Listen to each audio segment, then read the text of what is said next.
Yo, what's up, everybody? I'm back at it again with another video on this Nintendo problem, the Nintendo Switch 2 problem that I can't wrap my head around. I already did a little rant yesterday. We'll finish it today. But guys, I talked to my daughter because she's a Nintendo Switch um, person too. She loves her Nintendo Switch because she loves all the Pokemon games. And she told me she looked at the Nintendo Direct. She said she's not going to buy it. And my daughter has some of the same concerns that I had. One of her friends wants to trade in her Nintendo Switch, or the one, I'm always going to say Nintendo Switch 1 for the Nintendo Switch 2. And she might not do it now because she said all the games I got might not play on it. So all the games she can't play on them. She said, so now I'm going to have to probably just wait until the price come down or not buy it at all. So I'm kind of upset because this is another reason why I'm upset, guys. The Nintendo Switch 2 is going to cost me $449.99. Fine. But you're not giving me an OLED screen. You're giving me an LCD screen. Why? So you can make another game console with the upgraded screen to sell me. Why not just go ahead and just put the OLED screen on there, have a better screen? You're making me pay more money.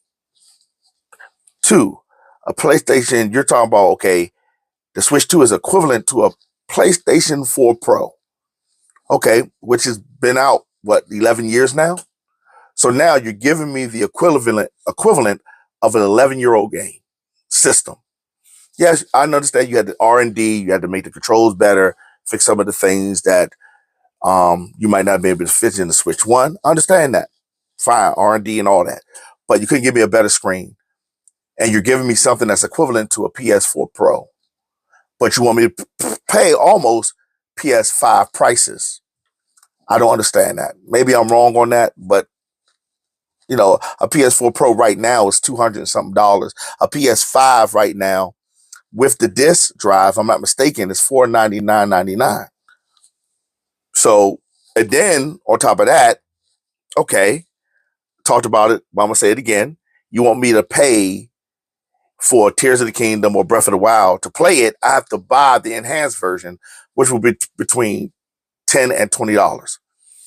I don't want to play the enhanced version. You should give me a choice to want to buy the enhanced version, or why can't I just play the regular version?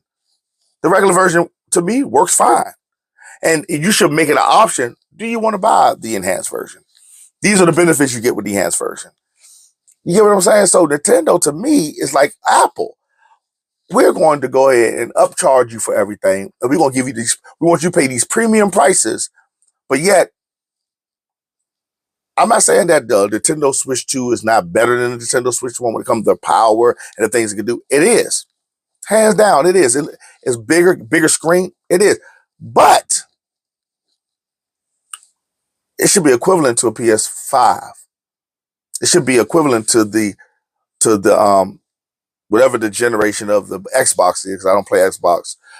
You got other handhelds that it should be equivalent to. So my question is, you want me to pay those prices, but you're giving me something that's as powerful as a PS4 Pro, but I'm almost at PS5 prices. I understand the portability. I understand that. But to me, if I want to pay PS5 prices, give me an OLED screen. Give me bigger RAM. Give me a better processor. So now I can truly play the next gen games on your console. Yes, when it's undocked, it might be a lower resolution. Understand that. I'm fine with that. But what you should do, say, okay, if we're going to up these prices, then it should be a PS5 equivalent, PS5A equivalent, not even the Pro, just the regular PS5 that came off the line. So Nintendo, you gotta do better. You gotta do better. You gotta do better. You gotta do better. And I'm keeping my money until you fix some of these things. If you don't, I'm just hoping that the